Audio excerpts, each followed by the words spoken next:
পুরো 4 ঘন্টার ওই আপ ট্রেন্ডে ছিল, এই কারণে 1 ঘন্টায় খালি দেখেন যে ডিবেট এরিয়াগুলোকে আমরা টার্গেট করছি, যে উপরের দিকে কোন এরিয়াতে এসে বাউন্স করবে। তো এখানে দেখেন যে একটা এরিয়া ছিল, ওই দেশের ভাষায় কথা কইছিল, এইজন্য আমি দরজাটা আটকে দিয়েছিলাম। বাট এখানেও একটা এরিয়া ছিল। তো এখানে যখন আসার সময় দেখেন যে খুব স্মুথলি আপনার এই দুইটা ডিমান্ড এরিয়াকে ক্লিন করে ফেলছে। প্রথমত এটা, তারপরে এটা, এবং এই এরিয়াটাতে চলে আসছিল, এরকম একটা পজিশনে ছিল। তখন 5 মিনিটে আমরা চলে গেলাম। 5 মিনিটে যে আমরা ওই এরিয়াটা যখনই আসছে,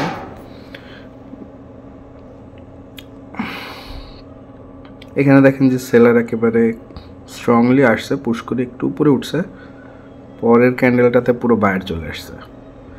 এবং এরপরে সেলাররা টেস্ট করার চেষ্টা করছে, বাট নিচেই যাইতে পারে নাই, এবং পরেরটাতে আবার বায়াররা চলে আসছে। এবার ইনস্টিটিউশনাল ফ্লো দেখেন যে অ্যালগরিদম এবার ডেলিভারি দেওয়া শুরু করছে আপসাইডে, মানে সেলার এক্সস্ট করছে। তাহলে আপনার 1 ঘন্টার এই ডিমান্ড এরিয়া পোটেনশিয়ালি কিন্তু প্রফিটেবল, যদি এটা আপনি ধরতে পারেন। স্টপ লসটা মিনিমাইজ করতে পারতেছেন। উপরের দিকে আপনি টার্গেট করবেন 4 ঘন্টার হাই। প্রাইসটা যাওয়া শুরু করছে দেখেন। এই আপনার কমপ্লিট পুশটাতে আপনি এই প্রফিট নিয়ে ফেললেন। এই এরিয়াটা যদি আমরা দেখি যে 4 ঘন্টায় আমাদের টার্গেট এরিয়া হিসেবে কোথায় ছিল, দেখেন 4 ঘন্টাতে ঠিক আমি হাইটাকে টার্গেট করছিলাম।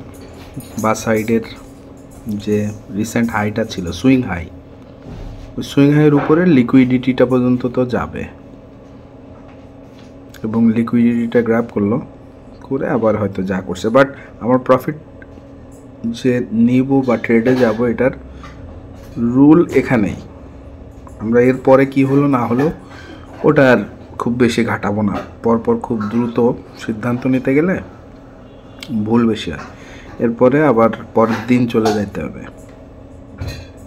তা মোবাইলে যারা ট্রেড স্ট্র্যাটেজি খুঁজতেছেন, সাপ্লাই ডিমান্ডে এইভাবে ইউজ করবেন। আমি 4 ঘন্টার চার্টে এটা দেখাচ্ছি। আমাকে অনেকেই রিকোয়েস্ট করছে যে ভাইয়া লঙ্গার টাইম ফ্রেমে দেখায়, স্ক্যাল্পিং করে প্রফিটেবল হওয়া পসিবল না। কারণ আসলেই তাই, স্ক্যাল্পিং আপনি করতে থাকলে ইফিসিয়েন্সি রাখাটা এটা ডিফিকাল্ট। তার থেকে একটু লঙ্গার ভার্সনে খেললে আপনার মাথাটা তো প্রেশার পড়ে না আর কি।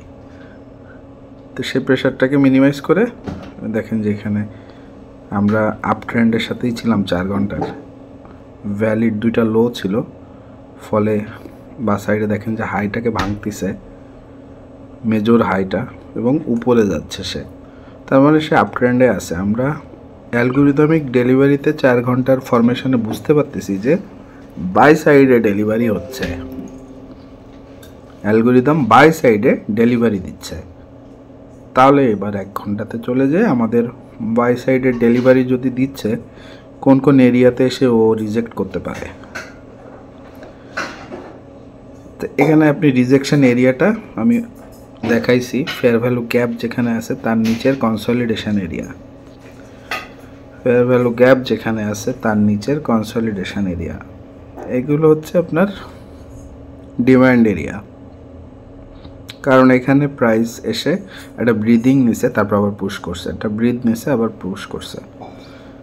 তো ও যখন আবার ক্লিয়ার আউট করছে সেলের দিকে যখন, তখন দেখেন যে খুব দ্রুত, একটু আগে যেটা বললাম, এগুলো আপনার ক্লিন করছে। এগুলো আপনি 5 মিনিটে যান, 1 ঘন্টাতে যান, এসব জায়গায় দেখবেন কি যে খুব দ্রুত এই এরিয়াটাকে ক্লিন আউট করার একটা নেচার। আপনি অ্যাজ এ ট্রেডার মূলত 1 ঘন্টার নিচে নামে অবজারভেশন করার আগে 1 ঘন্টাটা বুঝতে হবে। 1 ঘন্টার টাইম ফ্রেমে প্রাইসটা যেই পুশে নামতেছে, সেই পুশেও কোথায় যায় থামতিছে, আবার ওই এরিয়াতে রিজেকশান আসতে পারে। খুব দ্রুত যদি মুভ করে তাইলে আর ওই 1 মিনিট 5 মিনিট বা 15 মিনিট এইসবে যায় মাথা, ওই সময় ডিস্টারবেন্স করার দরকার নেই। এইটা হচ্ছে এক্সপিরিয়েন্স, আপনার মার্কেট রিড করার ক্যাপাসিটি। এই রিডিং ক্যাপাসিটিটা তো চার্ট না দেখলে হবে না, লাইভ মার্কেট না দেখলে হবে না। যারা দেখতেছেন 3, 4, 5 বছর বিশেষ করে তাদের আইডিয়াটা আছে, কিন্তু কোথায় বাউন্স করবে এটা কেউ কনফার্ম করতে পারে না। এই লিকুইডিটি আছে এইসবের নিচে খেয়াল রাখতে হয়, যেটা যে এই এরিয়ারগুলোর নিচে আবার স্টপ লস ছিল যারা বাই সাইডে অর্ডার প্লেস করছে রিটেল ট্রেডাররা, ফলে এইসব এরিয়ার নিচটা ক্লিন আউট করবে, এটা হচ্ছে হাই প্রবাবিলিটি। ডিম্যান্ড এরিয়াটা আছে, বাট ডিম্যান্ড এরিয়ার নিচের লিকুইডিটি এরিয়াটা সুইপ করবে, স্টপ লস হান্ট করবে, রিটেল ট্রেডারদের স্টপ লসগুলোকে হান্ট করবে। এটার সাথে আগে অ্যাডজাস্ট করতে হবে মাথাটাকে, ইনস্টিটিউশনের কাজই এটা।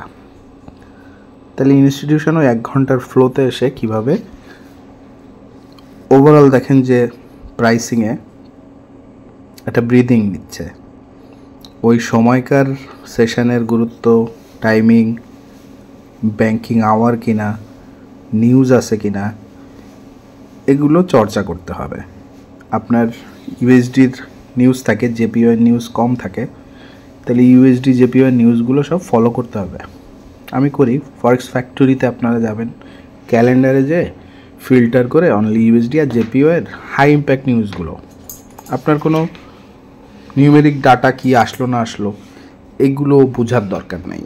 আমরা নট এ নিউজ ট্রেডার, আমরা ফান্ডামেন্টাল ট্রেডার না, আমরা অ্যানালাইটিক্যাল ট্রেডার। এবং এসএমসি, স্মার্ট মানি কনসেপ্ট, যেটা যে বড় বড় ইনস্টিটিউশন ব্যাংকস এরা কি করে এইটা আমরা বুঝি।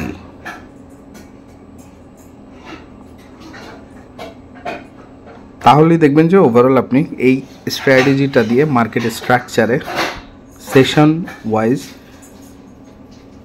কীরকম অ্যাটিটিউড আসবে, ডেলিভারিটা কোন দিকে আছে, কোন দিকে যাবে এবং কেন যাবে এবং কিভাবে যাবে। এই কারণেই অনেক ট্রেডার এখানে লস করতেছে, কারণ এগুলো সব কম্বাইন করে ডেলিভারি দেওয়াটা ডিফিকাল্ট, বাট আপনার ডিসিপ্লিনটা আনতেই হবে। ডিসিপ্লিনের ব্যাপারে 2-1 কথা একটু বলি। যারা ডিসিপ্লিন না তারা একটা সিস্টেমই ফলো করেন খালি, দ্যাটস ইট। তাহলে এভাবে শেষ করলাম ভিডিওটা। আপনারা যারা চ্যানেলে একেবারেই নতুন, প্রিয় বন্ধুরা, চ্যানেলটি সাবস্ক্রাইব করে নেবেন। আর যারা পুরাতন আছেন অনেক ধন্যবাদ। কোনো কনফিউশন থাকলে কোশ্চেন করবেন, আমি চেষ্টা করব সবসময় অ্যাসোসিয়েটেড অ্যান্সার দেওয়ার। সবাই ভালো থাকবেন, আসসালামু আলাইকুম।